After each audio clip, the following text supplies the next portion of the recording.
दोस्तों UP board class 10th science के लिए एक और जबरदस्त न्यूमेरिकल लाए हैं। विज्ञान के पेपर में भौतिक विज्ञान के सेक्शन में ऐसा प्रश्न पूछा जाएगा आपसे 4 या फिर 7 नंबर में एक बड़ा प्रश्न पूछा जा सकता है। तो दोस्तों यहां पर एक परिपथ दिया हुआ है और इस परिपथ में 12 ओम के दो प्रतिरोध समांतर क्रम में जुड़े हुए हैं। साथ ही साथ उसके आगे 6 ओम का एक प्रतिरोध बच्चों श्रेणी क्रम में लगाया हुआ है। इस पूरे परिपथ पर जो वोल्टेज लगाया हुआ है वो है 12 वोल्ट का। अब इस पूरे परिपथ में यहां पर 2 सेक्शन पूछे गए हैं कि इस परिपथ का कुल प्रतिरोध कितना होगा। कुल या जिसको हम परिणामी प्रतिरोध भी कहते हैं बच्चों, परिणामी या फिर कुल प्रतिरोध कितना होगा। और इसमें सेकंड पार्ट में हमसे पूछा जाता है, सेकंड पार्ट में हमसे यह पूछा जाता है कि इस परिपथ में प्रवाहित धारा कितनी होगी। परिपथ में धारा का मान भी हमें, परिपथ में धारा का मान हमें ज्ञात करना है कि परिपथ में कितने एम्पियर की धारा प्रवाहित हो रही है।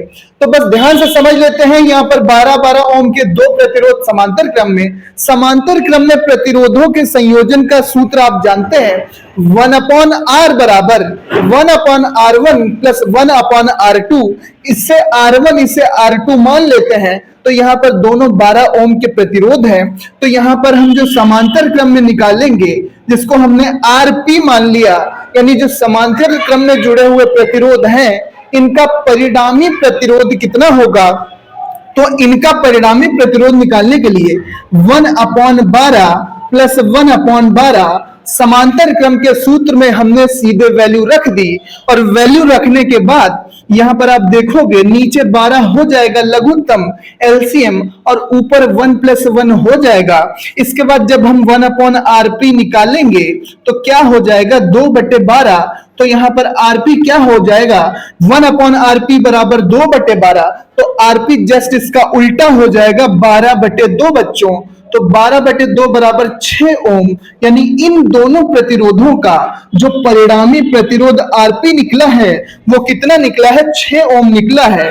और आगे चलकर ये 6 ओम का प्रतिरोध इस श्रेणी क्रम वाले 6 ओम के प्रतिरोध से जुड़ा हुआ है। तो अब यहां पर 2 प्रतिरोध श्रेणी क्रम में जुड़ गए हैं 6 ओम के। और यहां पर R टोटल हम निकाल लें तो R पैरेलल मतलब जो समांतर क्रम का परिणामी निकाला प्लस हमने जो श्रेणी क्रम में आगे जुड़ा हुआ है 6 ओम, इसको जोड़ देंगे तो R टोटल यानी कुल प्रतिरोध कितना हो जाएगा इस परिपथ का। तो 6 ओम निकला था हमारा समांतर क्रम का योग जो हमने निकाला था परिणामी, और 6 या श्रेणी क्रम में जो आगे जुड़ा हुआ है। तो कुल प्रतिरोध इसका 12 ओम यहां पर निकल आता है। इस परिपथ का कुल प्रतिरोध 12 ओम निकल के आता है, परिणामी प्रतिरोध। अब बात करते हैं परिपथ में धारा का मान क्या होगा, इस परिपथ में कितनी धारा प्रवाहित हो रही होगी, जबकि इस पर जो वोल्टेज लगाया गया है, जो विभवांतर लगाया गया है वो 12 वोल्ट का लगाया गया है बच्चों। तो यहां पे सॉल्व कर लेते हैं दूसरा पार्ट। ओम का नियम V = IR, हमें धारा निकालनी है मतलब I निकालनी है। तो I बराबर हो जाएगा वोल्टेज अपॉन R। वोल्टेज का मान कितना दिया हुआ है बच्चों, वोल्टेज का मान कितना दिया हुआ है यहां कर लेते हैं। वोल्टेज है 12 वोल्ट, इस परिपथ पर 12 वोल्ट लगाए गए हैं, 12 वोल्ट का विभवांतर है। और इसका परिणामी प्रतिरोध टोटल जो हमने निकाला है, 2 समांतर में 12 के थे, उसके आगे एक श्रेणी क्रम में 6 ओम का था, इनका कुल कितना निकला है 12 ओम निकला है। तो यहां पर 12/12 V का मान रख दिया 12 वोल्ट, परिणामी प्रतिरोध का रख दिया मान जो कि R टोटल था कितना है 12 ओम है। तो यहां पर 12 एकम 12, तो यहां पर 1 एम्पियर की धारा बच्चों परिपथ में प्रवाहित हो रही है।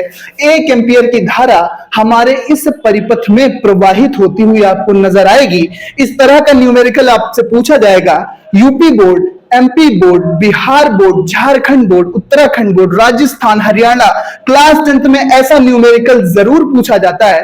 इसलिए ऐसी न्यूमेरिकल की प्रैक्टिस हम आपको कराते रहेंगे। चैनल को सब्सक्राइब करके बेल आइकन जरूर प्रेस कर देना। मिलते हैं अपने नेक्स्ट वीडियो में एक और इंपॉर्टेंट न्यूमेरिकल के साथ। आप ये वीडियो कौन से शहर कौन से गांव से देख रहे थे बच्चों, अपने प्यारे शहर या गांव का नाम कमेंट में जरूर लिखना। मिलते हैं नेक्स्ट वीडियो में। पढ़ते रहिए, आगे बढ़ते रहिए।